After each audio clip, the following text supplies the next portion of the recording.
Salut les amis, aujourd'hui on va parler des gardes. Il y a trois types de gardes. La première garde, ça va être une garde, les mains devant, vous voyez à peu près, hauteur entre la poitrine et l'estomac. En fait, ce système-là va, pour quelqu'un qui vient amicalement, servir à garder votre bulle. On imagine tous qu'on a une petite bulle de bien-être, de sécurité, on se sent bien, et on n'a pas envie que quelqu'un rentre dedans. Il y a des gens qui, pour vous demander une cigarette ou l'heure qu'il est, vont venir vous parler à 20 cm du visage. Ça, nous, on ne veut pas. Personne qu'on sent un tout petit peu trop déterminé dans sa démarche.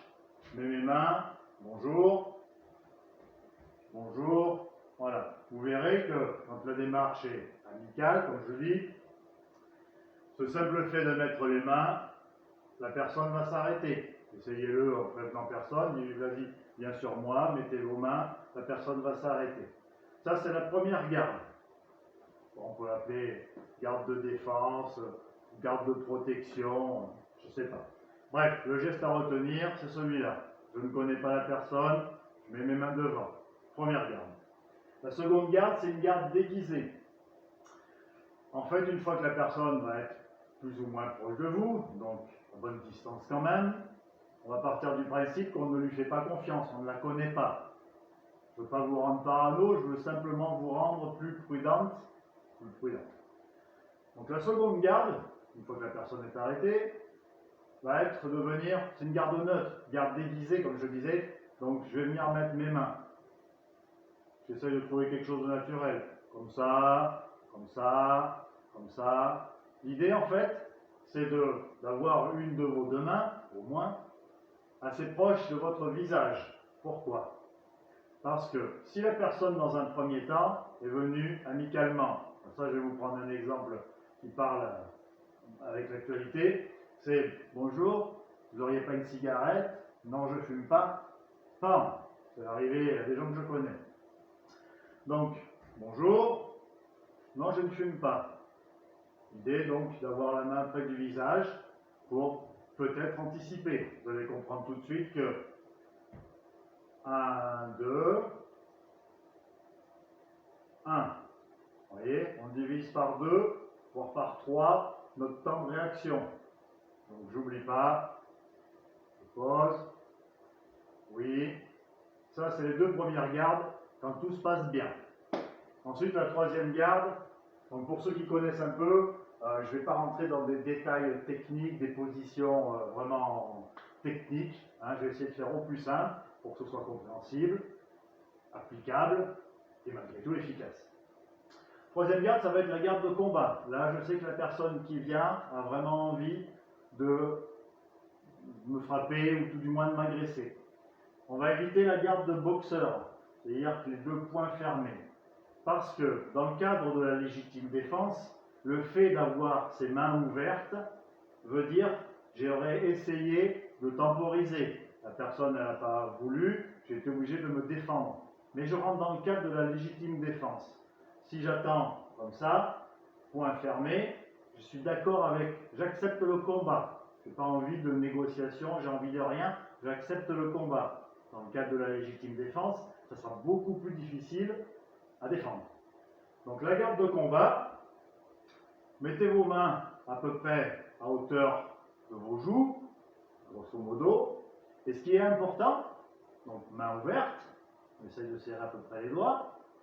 Et ce qui est important, je vous montre le profil, c'est d'avoir ses mains légèrement décalées. Parce que peut-être que sur un direct, je vais avoir la possibilité d'esquiver.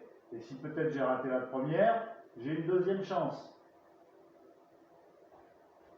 Je vous montre de face, donc les mains légèrement décalées, hauteur de mon visage.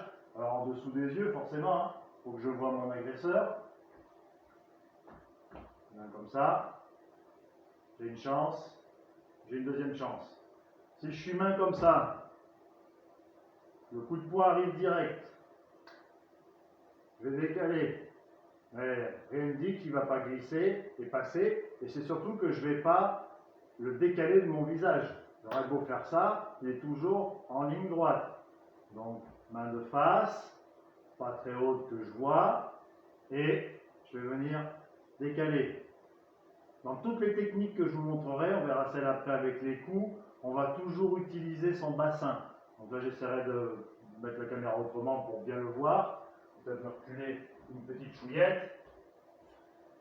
Je suis de face, garde de combat. Sur un direct, sur un crochet, ça sera autre chose. Sur un direct, voilà. Et j'envoie ma deuxième main. Hop, hop. Garde de combat. Hop, hop. J'essaye de désaxer mon visage parce que c'est pas garanti que j'ai le réflexe de l'éviter, de pouvoir le dévier. Donc j'essaie au moins de ne pas avoir mon visage face à la frappe. Voilà. Donc je ne veux pas rentrer trop dans les détails de comment on met le pied, etc. Ça vous le verrez si un jour vous prenez des cours. C'est vraiment une façon d'être dans la technique. Il y a une autre chose. En self-défense, on va essayer de taper toujours avec le bras le plus proche. C'est-à-dire que moi, là, je suis droitier, donc je pense que vous le voyez à l'envers. Ça, c'est mon bras gauche. Si je veux venir taper, je vais essayer de taper avec le bras avant, pas avec le bras arrière. Si c'est mon bras droit le plus fort, il faudra que je prenne une garde à l'envers.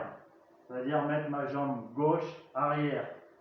Pourquoi? Parce que c'est mon bras fort, c'est mon bras qui va taper. Et du coup, c'est mon bras le plus proche. Je vais refaire l'exemple du 1-2.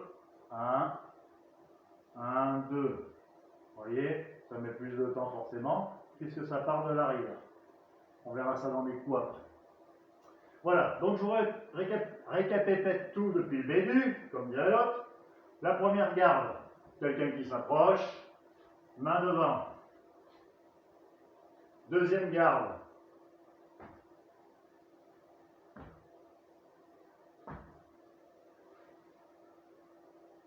Troisième garde.